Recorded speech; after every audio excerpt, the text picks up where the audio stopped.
Hi, everybody. Welcome back to the Soul Rising podcast. My name is Amanda McCoy Flanagan. I am your host. If you are new to the show, thank you so much. I'm so grateful that you're here. If you are coming back, you guys are awesome. You rock. If not for you, listeners, people out there watching on YouTube, I wouldn't have any reason to do this and bring you such wonderful guests and wonderful information and resources for you guys to heal from all sorts of things. We are all in on love, loss, and connection here.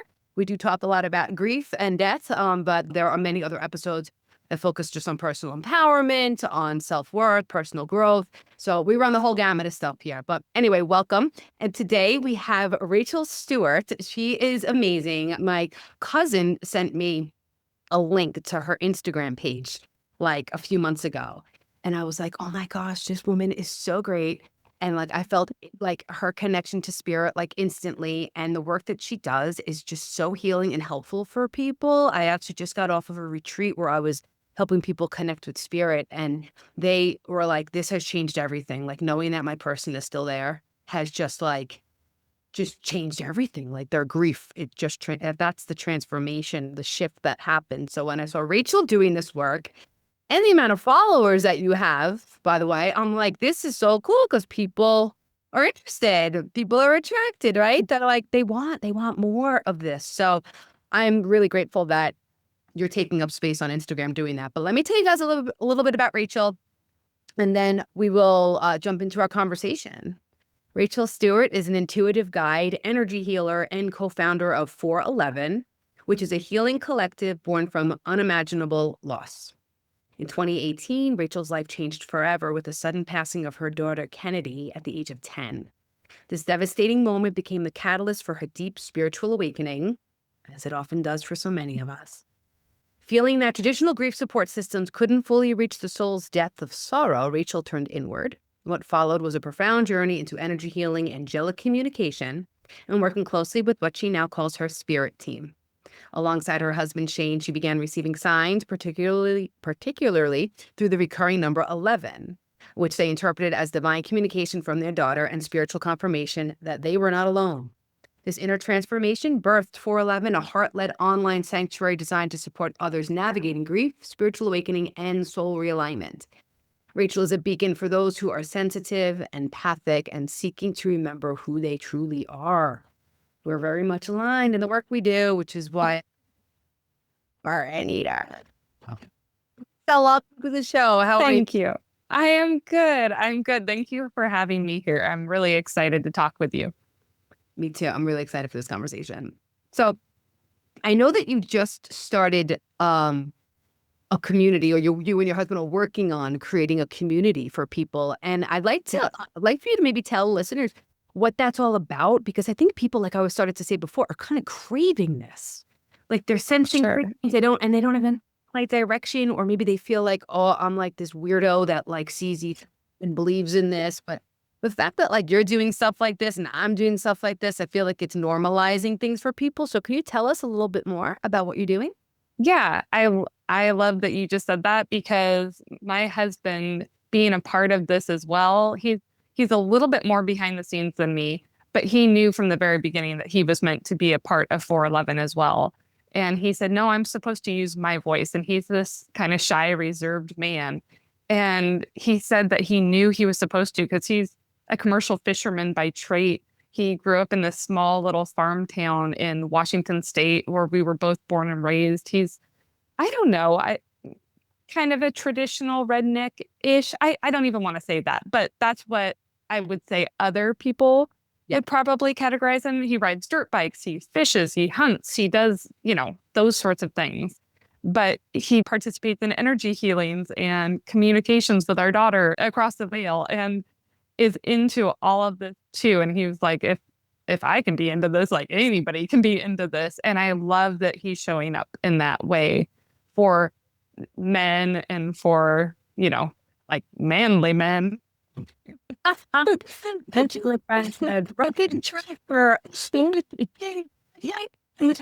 a tractor. So yes, like, who doesn't? So I love that you said that, because I do think that we just think of ourselves as a very average Joe people that were not raised with any sort of spiritual connection that we were aware of. And so for our lives to be changed as much and to be guided in this way is just such a beautiful confirmation for us that this was the path, because it's not something that was even on our radar before her passing. I do hear that often. My mentor, who I took my mediumship program with all last year, she had lost a son. Her son at 7 years old. He was 7.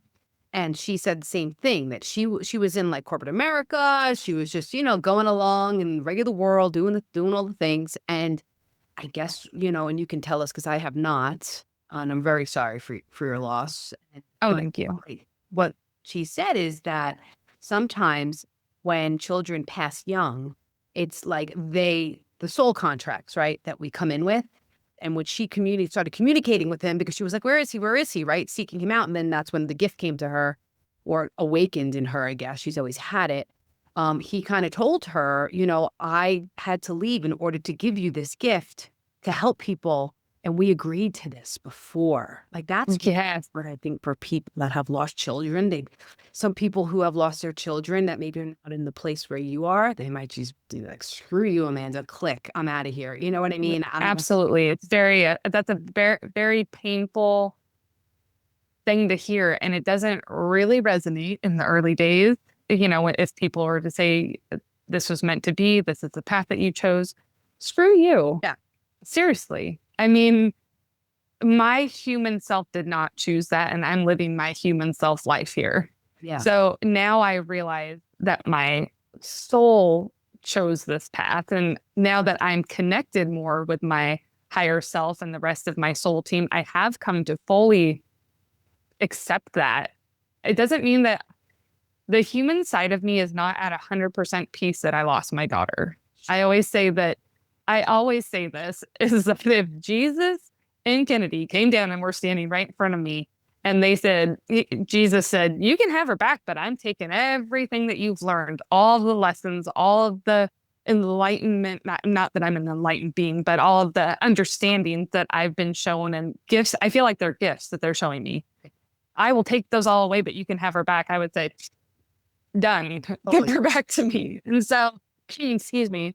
So, on a human level, I'm not at total peace that she's gone. But when I tap into the soul side, that's where there's peace around all of that, because I'm still so connected with her. And I understand that that was part of the path and the journey, and that she is now merging with me in a way that she couldn't have done if she stayed here on earth. She could not have guided me, our whole family, the way that she is from the other side. And she's shown me that. She's like, I couldn't do that. And she's also shown me just recently, actually, because she was supposed to be graduating from high school a couple weeks ago.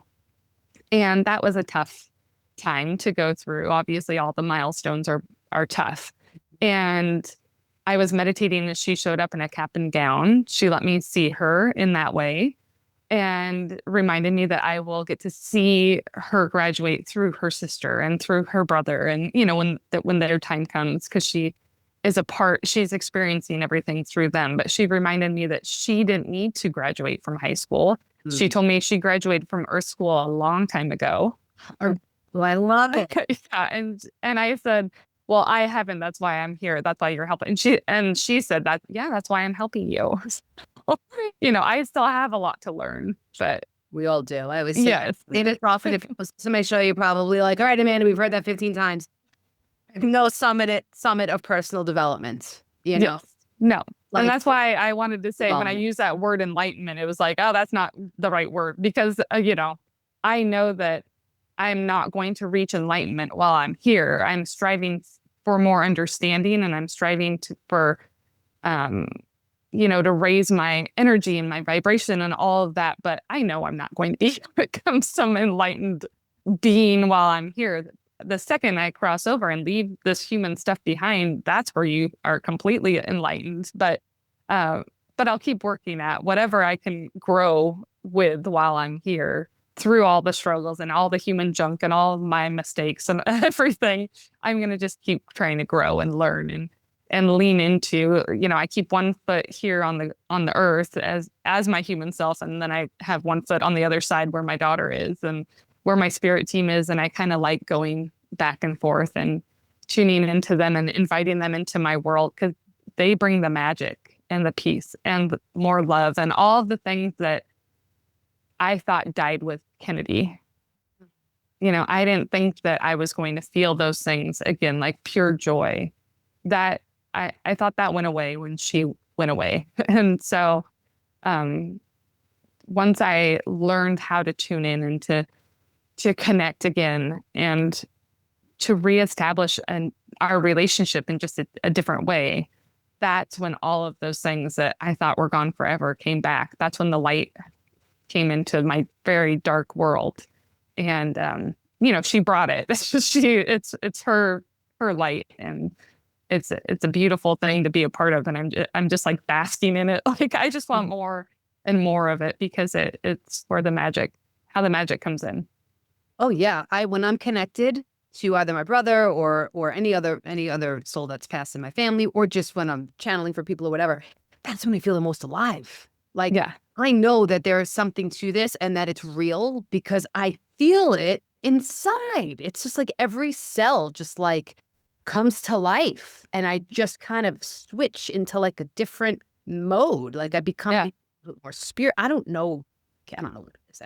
I know. I don't know either. I don't know, but I'm hoping someday science can like prove it all, because, and I think I mean, I know that they're working on this stuff. But like, some people need to see it in black and white. Some people just believe it.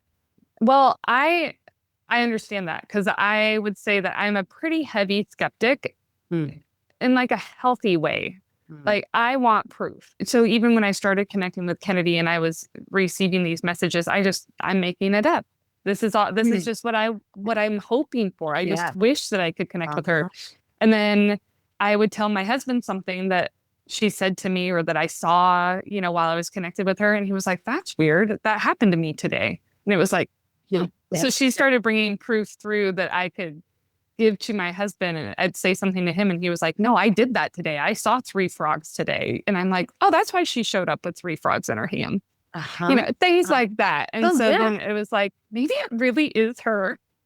But I needed lots of proof, and I am still like that to this day. But so I'm open-minded, because I think if you're totally closed off, you're going to shut yourself down to any of these sorts of experiences. It's literally the connection that I have with my team. I picture it through the crown chakra, which that's just how I visualize it. But it's a perfect representation, because if you're closed-minded, you're closing that connection off. So you're stopping that from happening, which is your choice. Everybody gets to choose that.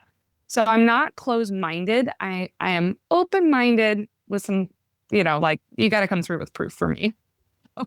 I'm the same way. And when my brother shows up with signs, he gives me like 3 in a row. Like, right away. Like, I'll see one, and then like 10 seconds later, like and then like a crazy crow. And then like a crow will just like fly like right in front of my car, not even like up in the sky. You know what I mean? Where like you crow. It has to be a little something bit definable, like a little like just like, oh, like undisputable, right? Yeah. Undeniable. It has to be like, okay, like clear. Exactly. I totally get that. Totally get that. He said something before that she could do for you from there, what maybe she couldn't on Earth. And I think that is a really kind of hopeful something to believe in, idea to believe in, because it still gives them purpose. They haven't just died and then they're gone and then there's nothing. They're still alive. And even more from there than maybe they could do from here. I mean, my brother was a drug addict and he died. I mean, he was a bunch of amazing other things that just wasn't right. But he suffered from addiction, and who knows if he lived for another 10 or 20 years or 30 years, what his life would have been like. And I felt the same thing, which is why I'm bringing this up, because when he passed and I was seeking him out, I also felt that like I'm doing more from up here than I could ever do down there. And I'm grateful that he is part of that spirit world that really, they're working so hard. I feel like they're working hard to help us, to awaken us, to enlighten us, to come out of this pained world that we're in, like it's just, It's just what personally, right? Helping us personally and collectively. So Yeah. your spirit team. Tell us a little Oh, they're awesome. I love them. They're so great. So when Kenadie passed, like, I was in a place where I didn't even know if she existed. I didn't know if there was an afterlife. I didn't know what I believed in. And it was a medium that I had met before, I'm sure divinely guided to, that I reached back out to after Kennedy passed and said, can you prove that, like, can you connect with her? Shane and I needed to know one way or another. Either we needed to accept that she no longer existed, we would never see her again. Like, we just needed to know that, or obviously we were hoping that there would be some sort of proof that she continued on. The medium came through with proof that was undeniable. And it was that exact moment. I know exactly where I was sitting. It was just this aha moment of, he's out there. And she's not even just out there like a million miles away, because that's where I thought heaven was. I thought, even if she exists by herself in heaven, without me in heaven, that's not comforting to me. Mm-hmm. She was 10 years old. She wasn't supposed to leave my side. And so not only did she still exist, but she knew about things that were happening in our lives today. So it was like, oh, she's still here. And I just can't see her. But how can I find her? There's got to be a way to find her. And so that's when this feeling just started growing inside of me, this fire. It was like, I'm going to learn. I didn't know that I could learn how to reach her in a medium sort of way. I didn't know that I could, that people could learn how to do that if you weren't. I thought you had to be born a medium. But I knew that there must be some way to feel more connected to her. And that was the catalyst for my spiritual path. But what was cool is that the team knew, obviously they knew what was coming. I had no clue. And so they didn't let me meet her right away. I mean, they gave me breadcrumbs. I would see her in dreams. I would get enough to keep going. I knew that I was supposed to keep going. I just felt it in my heart. I would get to her someday. But along the way, I got to meet guides and angels and other people's loved ones and that were across the veil. And my higher self, my unborn son across the veil. I got to meet all of those beings and people first, even in Jesus, which I wasn't raised with religion. I still am not a part of any sort of organized religion. So when he showed up, that was shocking. It's funny because I fully accepted angels, other people's deceased loved ones, like they would just pop into my mind when I was taking a shower. I fully accepted that. Jesus shows up and I'm like, whoa, that's crazy. I'm not buying this. Which is just funny now thinking back to it, because that was just too over the top for me. And it was my husband who was like, why wouldn't he show up, And so it took me a while to accept that. And I put poor Jesus through the ringer. I made him show so much proof. I was like, I'm not buying this. I need more proof. But he's meant to be a part of my spirit team. And so I just adore him. But anyways, I found all of these aspects of my team first, solidified my relationship with them, my connection with them, and then came through Kenadie. Okay, that makes sense. Yeah. Can you tell us? I want to stick with the Jesus. I want to stick with Nate. Can you tell us? Are you comfortable telling us a little bit? Oh yeah, that one was the hardest one for me to open up about, because it was the hardest one for me to accept. But yeah, I can look back now and realize that he was meant to be a part of the team my whole life. I wasn't raised, like I said, with any sort of knowledge of Jesus. My feeling towards him is maybe he existed. That was my knowledge of Jesus, or my belief in Jesus, is like, maybe he existed. And if so, it sounds like he was doing wonderful work. But like, that was all that I even considered when it came to Jesus, or thought about when it came to him. But then, let's see, this same summer, I believe, Kenadie had a dream. So she was diagnosed with cancer when she was 2, and she survived that and was great. No problems for 8 years, and then passed away from a different form of cancer at 10. So that's kind of the history there. So 2 years before she passed away, she had a dream, and she came up to Shane and I, and she said, she was in our garage in this dream. She saw this big storm coming and she was really afraid. And a man was in the garage with her and she described him. And of course, I thought that's how I would envision Jesus from the way that he's described. And she said that he told her not to be afraid, that he would stay with her through the storm. And he invited her. There were a bunch of kids in the garage with him, surrounding him. So he invited her to join in with the kids and he was telling them stories. And I said, did the storm go away? And she said, no, it was still coming, but I wasn't afraid anymore. And then that was the end. She just walked off like it was no big deal, went and played with her sister. And my heart sank because I didn't want there to be a storm coming. Sure. But, obviously I'll be honest, I wasn't super comforted at first by that because I didn't want there to be a storm coming. I didn't want, And then when she passed away, I remembered the dream. And so I knew maybe he was by her side through the whole thing, but that again wasn't comforting to me in the early days. But anyways, the same summer that she had that dream, I'm driving along the road by myself and I just started talking. I'd never done this before. I said, I need a sign that there's more to life. I was worried about my daughter. I just needed to know that there was more. I said, I need a sign, but I need it like right in my face because I'm not going to see something. Like I don't live like this where I'm looking for signs. So you're going to have to really make it obvious. Right then a car pulled in front of me. I had to slam on my brakes so that I didn't hit them. And I was furious at the person driving. And I kept driving for a while and we came to this stop light and they had one bumper sticker on the back of their car and it said, Jesus is real. And I was like, oh my gosh. And then he didn't show up again. So then Kenadie passed away 2 years later. And then he didn't start showing up for 2 years after that. And he showed up first in a meditation. My husband's a commercial fisherman. He was having a really tough season. He couldn't find the fish. It was a struggle. So before we went out on the boat, he said, hey, ask your team where the fish are. I don't think it works like that, but sure, I'll put in a request. Yeah. So I'm meditating and I'm asking them to guide my husband, and Jesus showed up and he said, I will guide Shane to the fish tonight. Wow. And he did. Wow. Yeah. And we had a successful season after that. The fish just showed up full, like more than we could have ever needed. And when he showed up in the meditation, I was like, no, it's too much. I went out in the living room and I said to my husband, I said, so I think Jesus showed up and he said he's going to guide you to the fish. I was like, that's weird. And he was like, Jesus, take the wheel.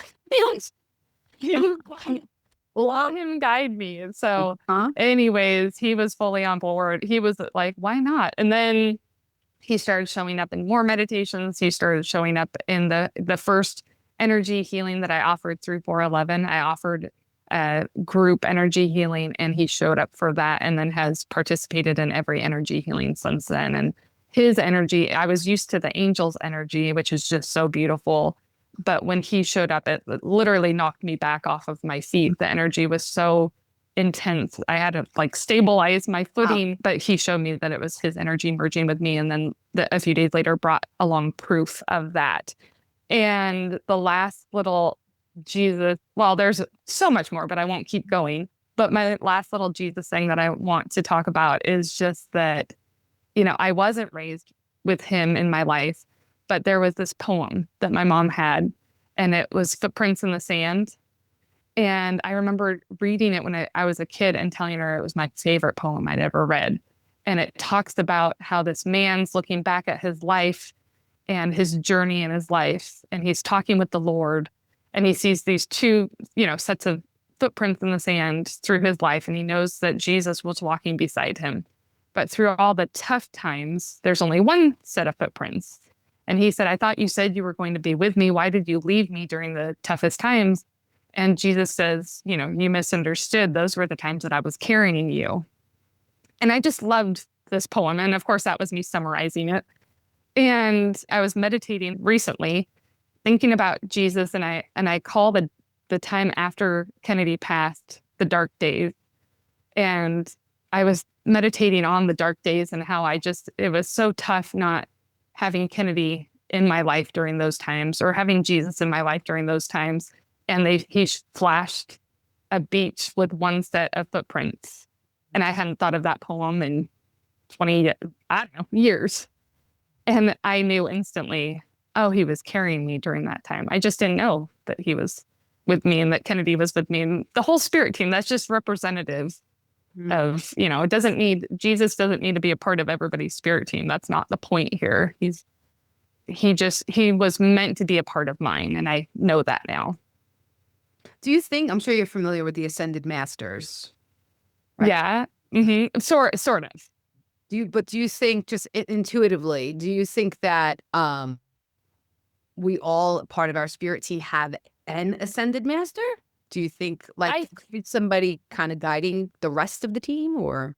I don't know that for sure. It makes sense. Just logically, that makes sense to me. But when I asked him, so somebody asked me once through 411, if I believed that Jesus was meant to be a part of everybody's life. And I was like, oh, I don't know. But so I tuned into him, and he just showed me that he's not meant to be a part of everyone's life, that they will know it in their heart.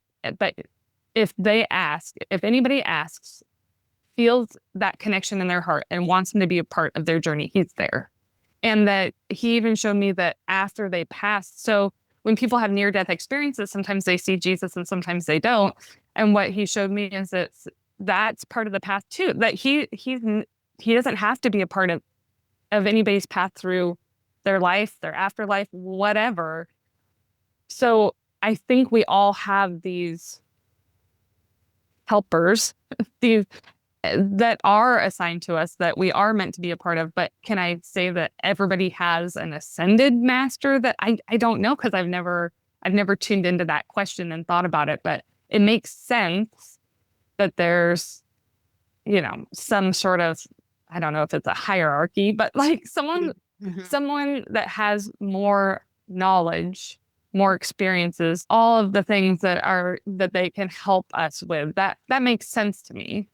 It does. I'm going to tap in. I actually never tapped in to see who, if I have, or who, I just believe they're there, but I haven't actually tried to pinpoint who it might be. But that's funny that you said that. My friend, so after Jesus showed up in that first energy healing, which was hard to accept, but I did. And I told my friend about it, and she said, do you think he's going to show up from now on? I said, oh no, I'm sure it was just a one and done. For whatever reason, Jesus and I were having I don't know if I wasn't feeling worthy of him hanging around or what, but it took me a while to accept that he was just going to be a part of everything now. But she said, do you think he'll be there always? I said, oh, no, I don't think so. It's mostly angels. And she said, oh, okay.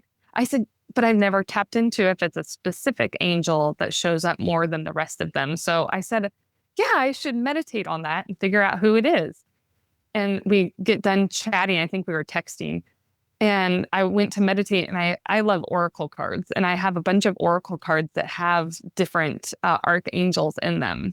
And I thought, oh, why don't I just for fun, grab a deck and see if one of the archangels pops up, like Archangel Michael or something. So I thought, yeah, before I meditate, I'm going to do that. And I went over and I was guided to this one deck of cards, and I thought, I don't think the archangels are in this deck. I wonder why I'm being guided to it. Oh, well, maybe they are. So I'm shuffling it, and the card that pops out was Jesus. And I was like, oh, I guess he is going to be part of these healings from now on. So I tried to stop second guessing so much around Jesus after that. Yeah, it's just, for a lot of people, it's just this huge, magnanimous, just huge thing to wrap your head around, how that could, and how it could be so personal to us. Why?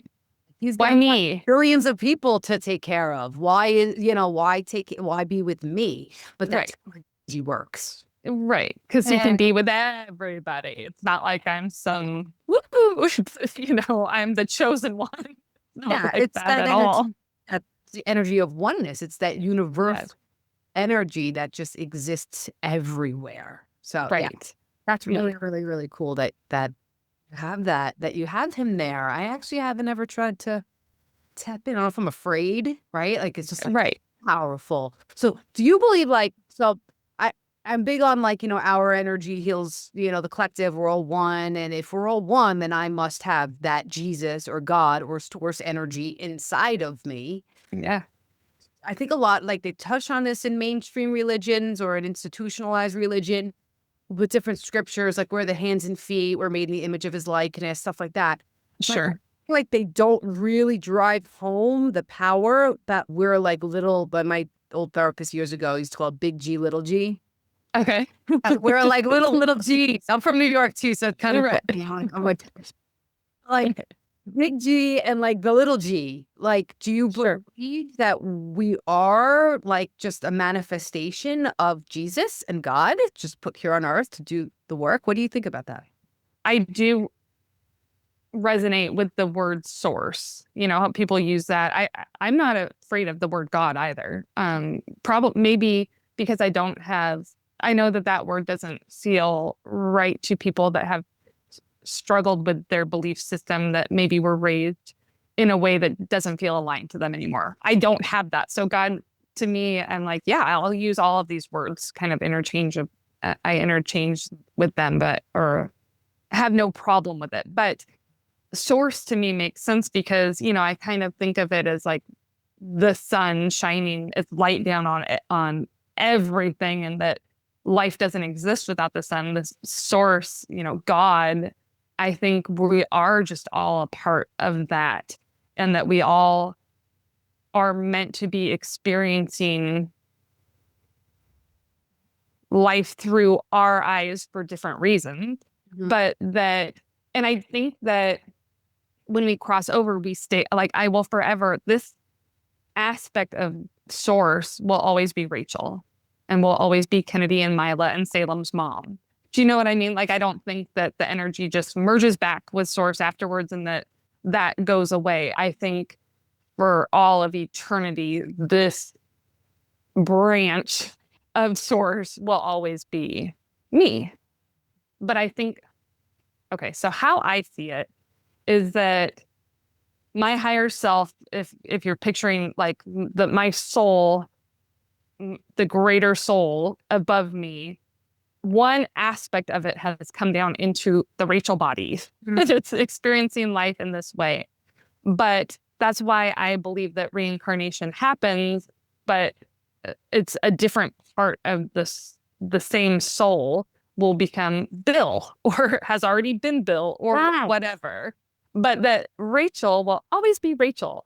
And things that Rachel doesn't figure out, maybe Bill will figure out. And that helps the higher self, right? That's the part. That's the karma or whatever. Like, I think that's all part of it. So that's a smaller representation of what I think the greater picture is, which is source over top of all of us, branching out into our individual experiences, because it helps the collective, because we're all learning things and growing. And I heard this once and I totally resonate with this. Like, I love this thought, actually, is that there's multiple universes, there's multiple places that we could choose to experience a life at, that we didn't have to come to Earth. And that Earth is the toughest place to come to. It's supposedly the only one where you forget where you come from when you're sent here. So you're going to struggle more. You're going to have more ups and downs, but you're going to learn the most. Mm-hmm. While you're here. You're going to grow. You're going to have the opportunity to grow the most, to learn the most, all of the things, because it is the toughest school that you can go to. And when I heard that, I thought, do I believe that? And then I was like, yeah, it's pretty hard here. There's definitely some struggle. And then I thought, if that's true, and if I really chose the path that we had, like I chose to come here to experience the loss of a child, to have kind of a spiritual awakening on all of this, then, pardon my French, but I must be kind of a badass. What? Yeah. So when I heard that, I was like, I accept that. So I was in the bathroom listening to a podcast when I heard it, and I was just getting ready for the day. So I went out into the rest of the house, found my husband, and told him, I was like, so it turns out that you and I are like badasses. We signed up for like a really kind of a tough path, in the toughest place in all the universe. And he was like, oh, perfect. If that's true, I think that it just makes me feel extra proud of all of us. If we were like, sign us up, send us to the toughest place, give us a tough assignment while we're there because we want to grow the most. I think that's something to be proud of. I do too. And yeah, you are a total badass. Putting yourself out there too on social media world again to try and normalize this whole thing. Like it feels to me part of your mission. I know it was. You know how I know that is because for the summer of 2020, that entire summer for months, every single night, I've never had anything like this in my life. Every single night I had a dream that was different with the details, but the same thing kept happening where strangers would be rude to me. Huh. They would be upset about something that I said or upset about, it was weird. Every single night it was a practice for me to protect my energy and to stop and to not be deterred, to not care about what they said. And so night after night after night, this kept happening. I'd wake up, I'm like, that elderly lady was so mad at me. Like, it was just so strange. And I thought, what in the world? And this is when 411 was starting to kind of brew in our hearts. This is when, and I was like, we're supposed to tell our story. And my husband said, I think you're right. I think I'm going to be a part of it too. All this stuff was happening and I was having these dreams. And then an experience happened in real life where someone was being aggressive towards me for no reason. I did nothing wrong. They were yelling at me, flipping me off, swearing at me. And what had happened right before then, I was by myself in my car. I had the windows down, the wind was blowing in my hair, the radio was cranked up, and I was singing along to this fun song that was on the radio. And I felt happy for the first, all by myself. I felt happy all on my own. And it was so surprising to me that I had just noticed it. I took note of it. I was like, whoa, am I happy? Is this kind of a little bit of joy coming into my life? And I thought, crank up the radio more. It was like, I'm going to sing at the top of my lungs and just really soak it in because I thought this might go away real quick. And that's when the person started yelling at me from his car. His window was down and he's, flipping me off, saying the F word, all this stuff at me. And I was like, me? And I turned around. I'm like, me? I did nothing, Yeah. And it was like I got upset for a moment. And then I thought, because I turned down the radio, like, what is he saying? And then I was like, I got upset. And then I started to drive away. And I thought, no, he doesn't get to take my moment of joy away from me. It's been years at this point since I felt this. And I thought, he doesn't get that power over me. And I just turned the radio back on. And I was like, happy as a clam driving down the road. And that night, I did not have a dream. And I never had one of those dreams again. So I realize now, and people say really horrible things sometimes through social media. They have called me a devil worshiper. They tell me that that's not my daughter that I'm connecting with. It's Satan. I mean, one that just happened recently was someone accusing me of using my daughter's death to try to gain something from it. Yeah. All of those things. And that would have destroyed me in the early days, that would have stopped me from pursuing 411 or putting my heart and our story out into the world because, how horrific is that to think that I'm happy that my daughter passed away so that I can tell her story, but those comments impact me zero. That's absolutely amazing. Really awesome. I think it's Jesus doing it for you because it's like he wants you to keep doing this work. So you have to get over those hurdles if you're going to continue. Yeah, absolutely. What song was playing? Oh gosh, I don't even remember which song it was. It was, I listened to country music. So It was whatever the summer country song that was from 2020. It was like that vibe. Okay. So it was just a fun song. It was just the energy of it that was so shocking to me that it was just the lightness. It felt really light. Uh-huh. It's just, you know how those summer songs that come out, they don't even have like a deep meaning. It's just a fun beat. And it's just like you're supposed to be at the beach listening to them or whatever. It was that vibe. And the fact that that had made me feel that light, yeah, I was surprised by it. But yeah, I don't remember what song. It's funny because when I was just telling that story, I was like, what song was it? I don't remember. It's all good. Yes, the energy that really matters more than what it was. So thank you for explaining that to us. I had Oh, some sure. experience where it was like I I almost allowed somebody else to take my power away, and I finally just like was able to jump over that hurdle as well. As like, no, like it doesn't matter. It doesn't matter. It's almost like we pull back and up and out of like what is going on in this 3D world, like all that judgment, all that anger, negative, that's all like 3D generated, it just doesn't matter. I just love this perspective. I wanted to go back to choosing Earth. I think that that is really hopeful and helpful for people to make sense. Like, I'm not saying it takes away the pain of what we have to go through here, but I think it just helps put things in perspective. The why. The why. Right. Right. Kind of know why. If you believe that, it gives me some kind of solace. Like, okay, I have a mission here then. Like, if I chose this path, what's the purpose? What am I supposed to do with it? And then that then leads to that purpose. Right. We're doing what I'm doing, what a lot of other people are doing out there as a result of their grief. So I Right. really love that. And I also want to touch on that. I don't know if you saw that. It was I think a New Yorker magazine cartoon, and they do these like kind of satire, humor, whatever, like these drawings. And recently they put out one, and it was like a person talking to their therapist about their grief. And one of them said something like, "Are you done milking it?" Or something like that. Okay. Message was, "You're milking it, like get over it." Okay. So the fact that somebody would come to you and say that, on social media, it doesn't surprise me that they would be like using her for your gains. I've also wondered that too when I talk about my brother. It's like, do people think family members or whoever, think that like I saw an opportunity here? Right. Which is insane.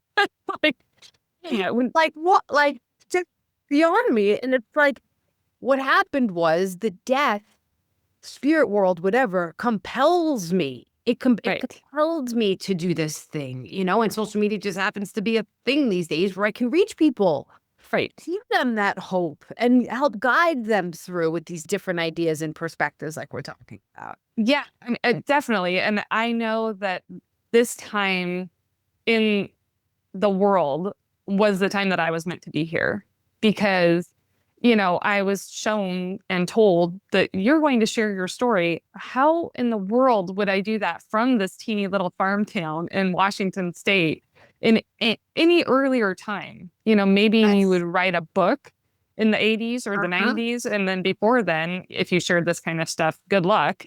Yeah. People would just think you were absolutely nuts. And so, I think I chose to be here during this time. And then Kenadie is right beside us. I knew that we were going to be working together with 411. I was shown that a million times. I knew that she's told me that, but I didn't know what that looked like. When we launched 411, we launched it first on Instagram because she told us to. We didn't know what it was. I have a garage full of crystals because I thought 411 at first was going to be a crystal shop. And we could think this was crystals. And I was like, oh, maybe that's it. I don't know. But Much then I was bigger. like, no, it's much bigger. Much, much bigger. and so, maybe someday crystals will be a part of it. Crystals are great. Also sling some crystals here and there, but you're reaching like thousands and thousands. How many followers you have now? On Instagram, we have, I think, 110,000, somewhere around there. But the stories are seen by like millions of people, which is just so insane. It's really crazy. But it's so beautiful because what we've been trying to create this whole time, well, not in the crystal shop days. Yeah. Once I moved beyond that, then it was like, oh, what we need to create with 411 is the thing that we wished we could have found, because it's going to be more than. I guess we haven't talked about it on here, but yeah, on our Instagram page, we share stories of connection, ours and other people's. So it's those stories where you see a sign or you have a dream or there's so many magical stories, but they're the ones where you get your hair all raises up and you've got goosebumps all over your body and you know that your loved one across the veil still exists. They are still right beside you. They have shown up in such a way that it leaves you with no doubt. And people are sharing, and these are sacred stories. Like, I take this so seriously, and people share them with us and let us put them out into the world. I needed to know that Kenadie still existed when she passed. These sorts of stories would have brought me so much peace in the early days. Can you share? Like maybe one pops up, one that's like, yes. Well, okay, this woman, oh, this was so fun. She started following our page. She lost her husband. And, she, the love of her life, he adored her so much. She's missed him and she just didn't feel very connected to him. So she's following this page, and we're not just sharing these stories of connection. We're also sharing that everyone can feel more connected with their loved ones across the veil. We are all capable to connect. This is so important. This is like the main thing that we want everybody to know is that we all have a spirit team, and our loved ones across the veil are a part of that. And they want to be a part of our lives. If we choose to accept that, they're right there. And there's ways to feel that connection and to let them into your life and to live connected to them at all times, and not in a bad way. You're not holding them back from anything. They are so beyond being able to be held back. So that's a human thing that some people just need to work through and let go of, because we are not powerful enough as humans to slow them down. They are way beyond that. When I realized that everyone could learn to connect to their loved ones across the veil,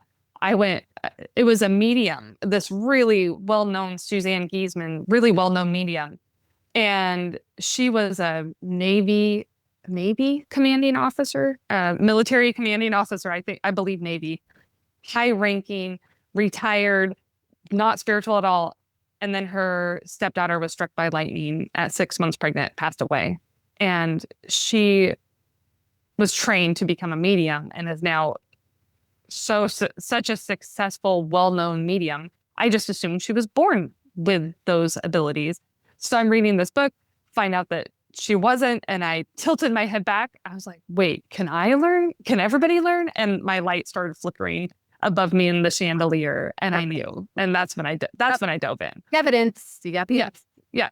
So, I am talking about this on 411 all the time. So this woman was like, can I connect with my husband? Can I ask him for a sign? Can I welcome him into my day-to-day life still? And she was like, I don't know, but she was willing to try. So she told him, I need to feel you. I want a sign from you. So then a little later on that day, she felt nudged to watch a movie about Billy Bob Thornton on YouTube. And she was like, I don't even follow that actor. I wasn't sure why I was guided to it, but I felt the nudge. I turned it on. I'm watching it. And this building, a picture of this building pops up. It says Econo Wash, like a dry cleaner sort of thing. And when she saw Econo Wash, she was like, there's the sign from my husband, because his family for 60 years had a dry cleaning business called Econo Wash. It's where she met him when she was a teenager in his parents' Econo Wash when her mom took their dry cleaning there, right? So she was like, oh, that's the sign. He's with me. Oh, she was so happy. A couple hours later, on her phone, a photo memory thing pops up on her phone. You know how we get those? And it was her standing next to her husband in the doorway of his family's Econo Wash. Yes. I know. Can you see? Wow.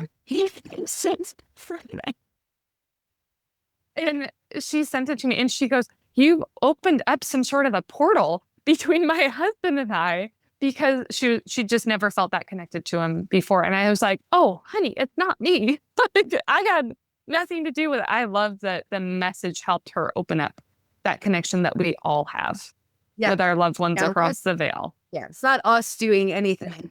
We're like vessels to show others you got this. Yes. And there was another one. This one's fun because it's so important. This woman, her mom passed away 20 years ago.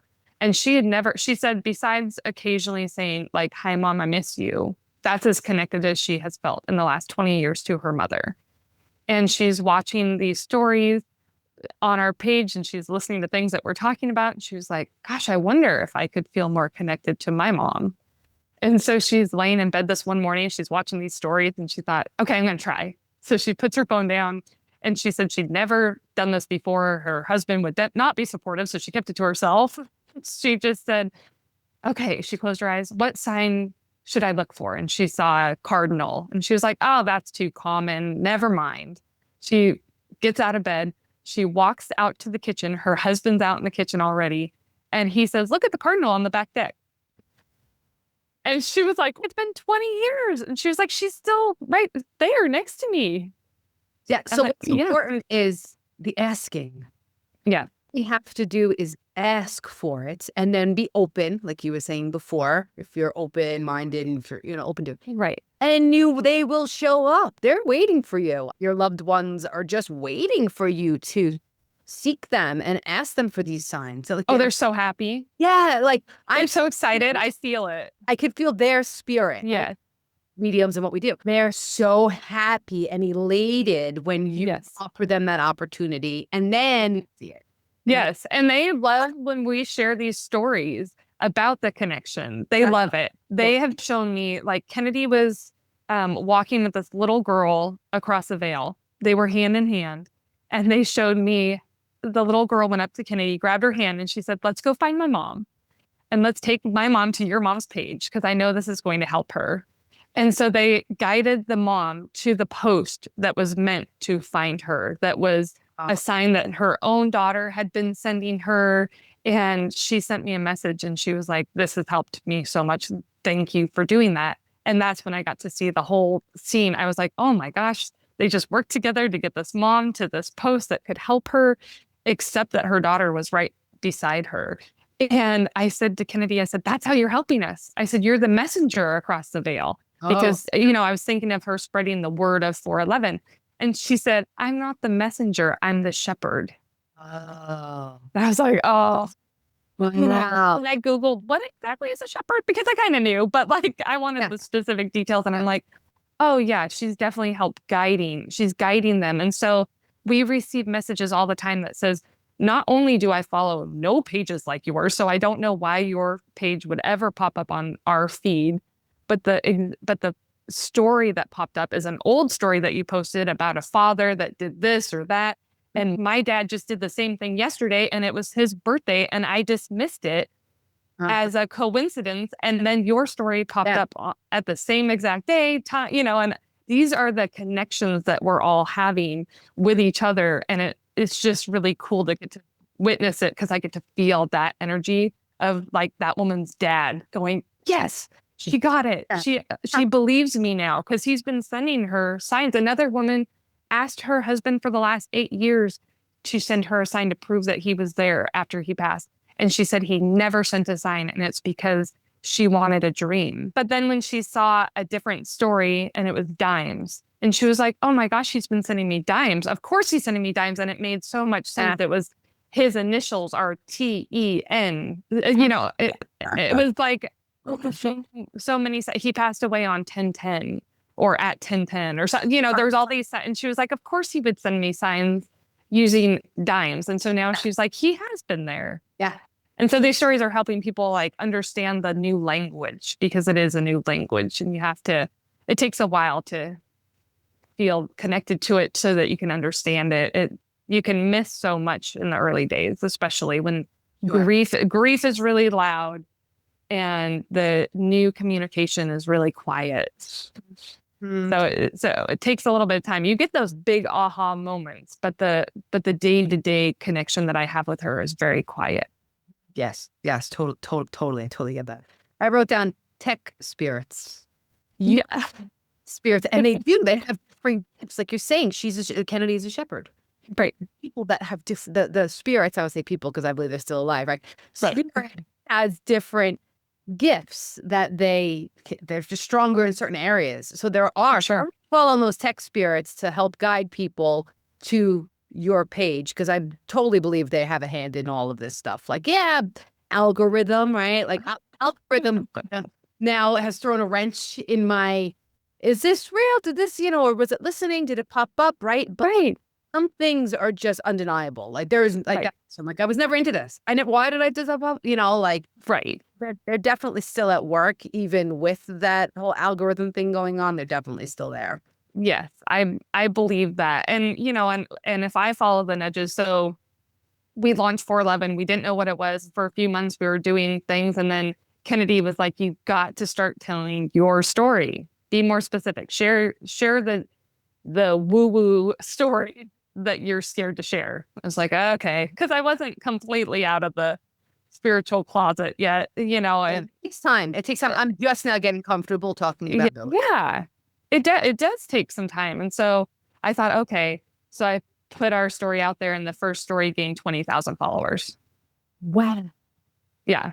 So that I was like, Waiting. okay. They're just waiting. They were just waiting. Yes. They were there. Yeah. Yeah.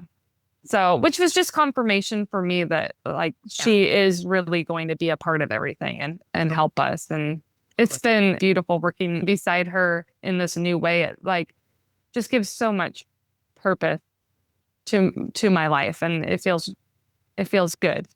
Love it. I love it. So tell us, we actually said we were like, oh, how long? 45 minutes. Like we could probably talk for like hours.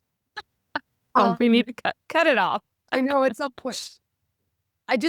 Before I ask you about your community, I want to talk about just super quick the whole soul splitting thing, because what you talked about was super interesting, and I'm thinking people might want to know more just about that whole like the reincarnated Rachel, but then there might be a part of you that's in somebody else, or even a part of you left up in heaven. I learned about that. Oh, it's there. It's there right now. This was wild. So I understood that I call it my higher self, but it's just a part of my soul that is still connected to the other side, because the only thing I believe, the veil, is my human body. So this moment that we pass, our spirit leaves our human body and is in heaven. That's across the veil. The body is the filter that keeps you from seeing all of those things, because we chose to see life through our human eyes. I have to live here for the work that we have to do here. Yes. So this is the veil.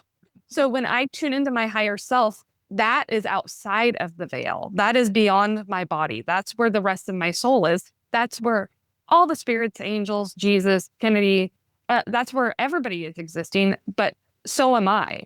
So I just tune into that aspect of myself. I kind of shift my focus to that, and that's where they all are. I understood that.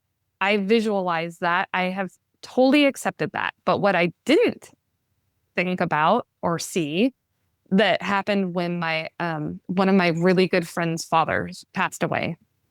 I was in the room with him a few hours before he passed, and they asked if I would come over and do energy work. I had done work with him leading up to his passing, and it's tragic. It was horrific that he was going to pass. He was going to leave his family. He was so sad and so scared. But the energy healings brought him the peace that was the miracle. Like we wanted a miracle for him, which the human miracle that we wanted was for him to live. Sure. But the miracle that he received was peace before he passed, and more peace for his family. And it doesn't mean that they're not going through grief and struggling, but they found more peace than they thought they could find before he passed. So that was beautiful. And he kept telling my friend Lindsay, he kept saying to her, I wish there was some gift I could give Rachel. And I was like, oh, don't worry about me. I'm happy to do anything to help your guys' family. So I'm in the room with him by myself before he passes, and he's beyond communicating at this point. So I'm just in a meditative state, and he shows up, and Kenadie is standing right next to him. And I know that I'm in heaven with them. And there was some people around that I didn't know. And I said, oh, is this who's greeting you? And he said, no, there's something that he said everybody gets wrong. He goes, I want to show you something. I said, okay. And we're walking through the woods, and it's just this beautiful scene. And it's Kenadie and Blaine guiding me through the woods. And then all of a sudden, it's like there's a campfire. It's a campsite. And it's joyous. It just feels really, really happy. The energy is really light. And there's my friend Lindsay. and her husband and her children and other family members of his that I know, they're all there, but they're all still alive, very much alive. So I was confused for just a moment. And I said, I don't get it. So I was like, how are these people the ones that are greeting you? And then it flashed to, because Kenadie is still there. And then all of a sudden it flashed and I saw the moment that Kenadie died. And when she passed, it was really hard thinking of her going to heaven without me. And they let me see that when she passed, she ran into my arms and my husband's arms and her little sister and even her brother that hadn't even been born yet was there. And I said, oh my God. I said, how is that possible? I was so, for just a moment, I was in shock and I was confused. And then I just had a total understanding. Like I had known this for all eternity. We are never separated. And of course, like, if I believe that there's a part of my soul, the greater part of my soul that's still there with her now, of course, that's what would be greeting her when she passed. And I just thought my heart had been so shattered, not realizing that. And I looked at her because at this point I've been connecting with her so much. And I said, why didn't she show me this sooner? You know, because I felt like something healed in my poor heart. And I said, why didn't you show me this sooner? And she said, he wanted to show it to you. It's his gift to you. Because obviously his journey was already written in the stars as well, right? So that was his gift to me. And he passed away a few hours later. And I was like, well, that's the greatest gift I've ever received in my life. Wow. It was just so beautiful. So now I really have no doubts. Absolutely amazing, Rachel. Like, Yes. Yeah. I was like, okay, well, this is going a little long. Should I go back to that soul split? That's why I was like, no, that had to come out. Thank you so much for sharing that with us. Yes. Yes. I'm happy to share that because I think that that's something that the world should know. If that feels right in your heart, then you were meant to know that. Because that has brought me so much peace. That feels totally on point to me. 100%. Not a doubt. Thank you. Yeah. For sharing your stories and all of this because it's not easy. Yeah. These emotions, right? It can be exhausting sometimes, right? That's why we do the cleansing our energy. That's why we do all the things so that we can maintain and stay in this space. But I appreciate you and what you're doing out there, out in the world. Thank you. It's absolutely incredible. So tell us. Thank you. Tell us about the 411, and it'll be in the description, but it's FOR11. So if you're rushing to go find after what you bring up, it's FOR11. So okay, tell us about this community you and your husband are building.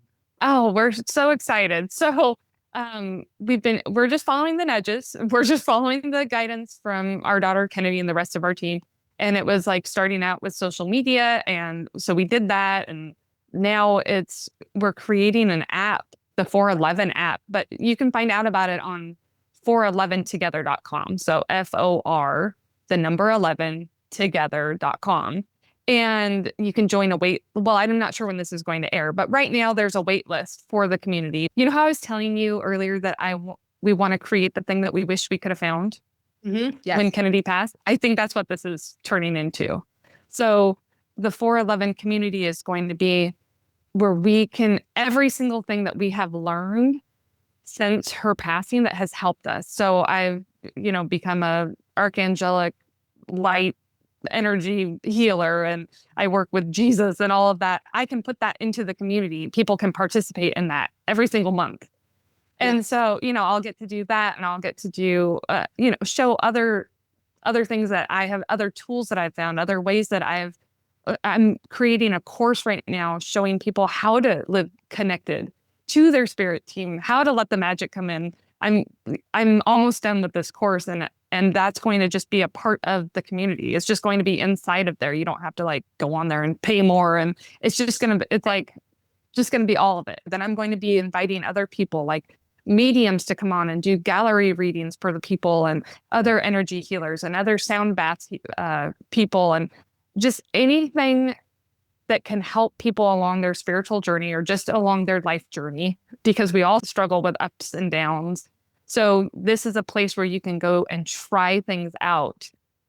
It's going to be super accessible, crazy affordable, because that's what they're showing me to do, because it's not about the money. It's about creating this community that feels safe and welcoming and helps people connect to someone that can help them, because we all are capable of healing and finding the light and finding the magic.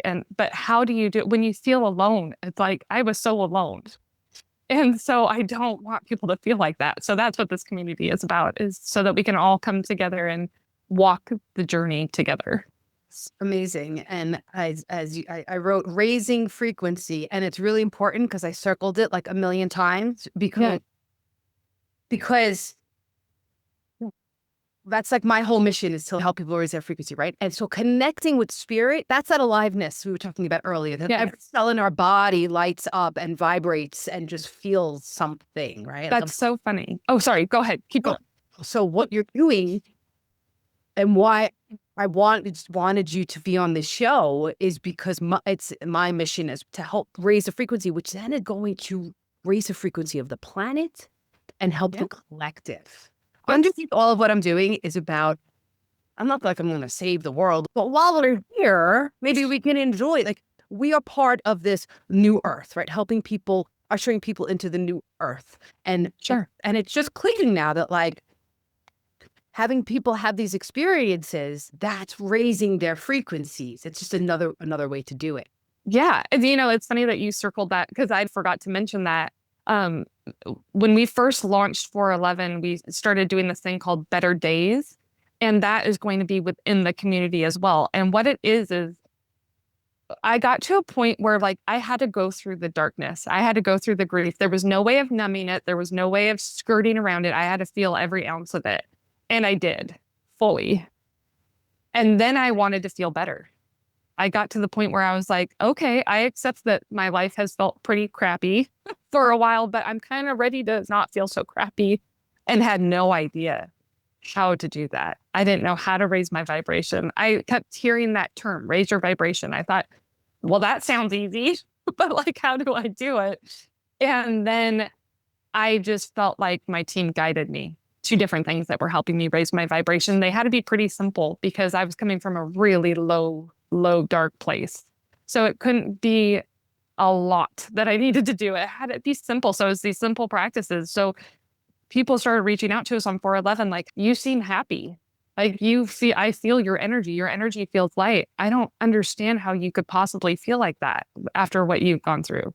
So how can I feel like that? Like, oh, I try this or this or that. I was like telling them all the things and then I realized I've done so much. I've really practiced on how to raise my vibration and how to raise my energy. So that will be within the community, as well as Shane and I are recording these little videos where we talk about different exercises we've done or practices or whatever it is. And you can try them and just see if that helps you raise your energy, because I feel like to feel connected, your energy does have to be raised a little bit. When we have to kind of raise and then ask them to come down, kind of meet us, right? Yeah, because when we're real low, when we're real dark, and we go through those times, you feel so far away from them, and that's a tough place to be at. So it's like, well, when I am in that low place, how do I get there? So these are the tools, and they're pretty simple. Like, they really are. So that will be on there too. So that I just feel like, because all those things, I just felt like I had to figure it out on my own, and I don't want people to feel like that. So that'll be on there too. So hopefully people will resonate with the things that we're talking about and feel like, I want to try that. And then once their energy starts lifting and starts raising, then all of a sudden there's their spirit team, there's their love across the veil, there's the joy and the peace and all the things that they're craving in their life. And so I think we're just trying to figure out a way to help people get there and be right beside them for the whole thing. That's amazing, Rachel. You're amazing. You're a gift. Thank you. I thank certain people that are on the show for choosing, right, to be here to do this. Thank you. So tell everybody where they can find you. I know you said 411together.com. The Instagram and YouTube and TikTok are 411, SOR, the number 11, _ together. So I'm like, you got to do a little bit of work to find us, but I promise it's worth it.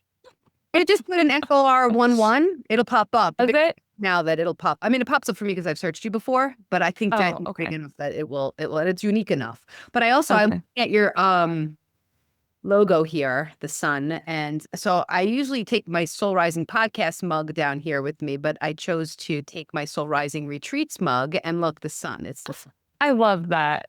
same rays. It's like the Yeah. same type. I mean, yours is filled in here, and you guys will see that if you go search her out. But That's cool. same page, same way. Thank you so much for taking the time and spending the time with us today. I know you probably have a million things going on, so we really appreciate it. Oh, I appreciate this so much. I mean, obviously you're helping us spread the word of 411, and we're so appreciative of that. So thank you. So, all right, Rachel, we will connect soon. Thank you so much. All right. Thanks. Bye. Bye.